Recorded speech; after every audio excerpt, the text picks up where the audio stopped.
И всем привет, ребята, меня зовут Мистер Бист.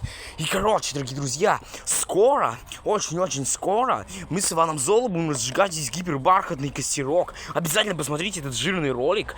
Вот, мы будем разжигать здесь костерок и будем делать здесь сосисочки. А еще я буду тут лазить.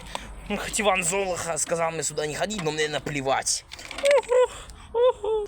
Вот, дорогие друзья, скоро будет жирный ролик. Так, мистер Бист, а ну-ка пошел вон отсюда. Ой, Иван Золо, здравствуй. Спасибо. Ай, фу.